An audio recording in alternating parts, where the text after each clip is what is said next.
Hello mga kamingwing, at ngayong araw nga ng linggo ay naisipan kong hindi muna pumasok sa trabaho. Meron talaga akong pasok pero hindi muna ako nagpa-schedule kasi gusto kong igala muna itong aking mag-ina. At eto nga, sumakay kami ng bus papuntang Cubao kasi yung purpose talaga ng pagpunta namin doon ay ipalo up yung ticket ni Monmon. Gusto namin isama sa pagbakasyon sa Bicol si Monmon. Ayaw naman namin iiwan dito sa bahay na mag-isa ang aming alagang pusa. At ito na nga, nagutom na nga kami. At kumain nga kami dito sa Jollibee, gawa nga pagod kami sa biyahe at kakalakad, akyat baba sa overpass. Bang naghihintay kami sa aming order, abay binag-video-video lamang ako dito sa taas kasi ang ganda ng view. At ito na nga mga kamingming, dumating na nga ang aming order at takam na kaming tatlong kumain kasi gutom na kami. Itong aming anak ay excited nang kumain ng Jollibee. Paborito po kasi niya itong Jollibee na to.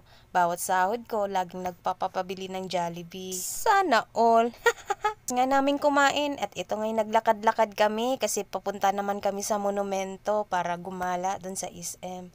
At ayan, binidyo-videohan ko nga itong mga building na nakikita namin dito. Ang sarap maglakad-lakad dito kasi nga mahangin sa lugar na ito. Ikaw ang taga Cubao, kapag nandito ka nakatira, alam na alam mo yung lugar na ito. At eto nga, akyat baba kami dito sa overpass kasi nga magsasakay kami ng bus papuntang monumento. Ay, nakakapagod pala ang gumala-gala. Ginusto namin tong tatlo. Kaya ayan, sige, akyat baba, akyat baba. Akyat baba. Nakakahilo at nakakapagod gawa nga hindi naman kami madalas gumagala kasi nga nagtitipid kami dahil uuwi kami ng Bicol. At eto na nga mga kamingming, nakasakay na kami ng bus papuntang monumento. At itong aking anak ay naluluha na sa kakatawa gawa nga nasakyan naming bus. Parang nasa roller coaster mga kamingming, panay alog-alog kami dito. Busog na busog pa naman kami sa pagkain sa Jollibee. Itong aking anak ay pinagpawisan na gawa ngang busog na busog siya at nahilo pa sa kakalindol-lindol nitong bus na nasakyan namin. Bakit ba naman kami dito pumesto sa likod? At yun ang naisipan namin na gusto naming pumesto dito sa likod. Kaya ayan, sige, tiisin yung mag-alog-alog kayo dyan. At dito na nga kami mga kamingming sa monumento. Pumasok kami dito sa SM para tumingin-tingin ng mga paninda dito na pwede naming bilhin at iuwi sa Bicol. Ito na nga mga kamingming, umakyat na kami sa second floor at sumakay kami ng escalator. Itong aking anak ay tuwang-tuwa kasi nga first time niya daw sumakay dito. Agoy! At ayan nga mga kamingming, inikot-ikot ko lamang itong camera ko sa baba kasi ang ganda ng view dito mga kamingming.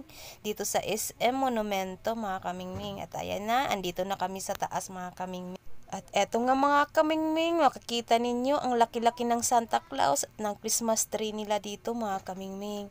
Ang daming tao nga pala ditong nagpapapicture dito sa display na to mga kamingming. Namin mga kamingming na magpapicture kay Santa Claus kaso nga lang ang daming pila.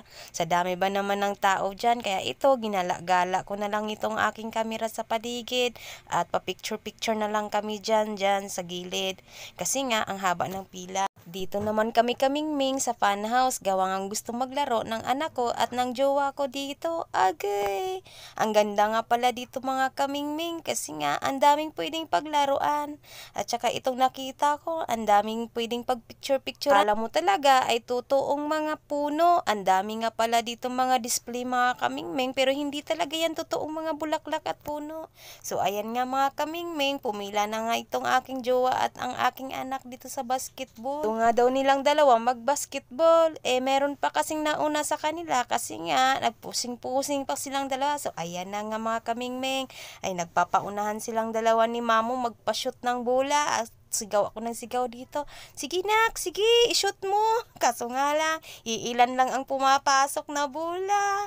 Nag-aagawan nga daw kasi sila ditong dalawa ng bola. Bay tuwang-tuwa at nag-i-enjoy talaga silang dalawa sa pagbabasketball dito. So ako naman itong tuwang-tuwa sa kanila, edi sige, kuhanan ko kayo ng video. Ang resulta ng kanilang gala. So ayan, napagod, bagsak, nakatulog na sa bus.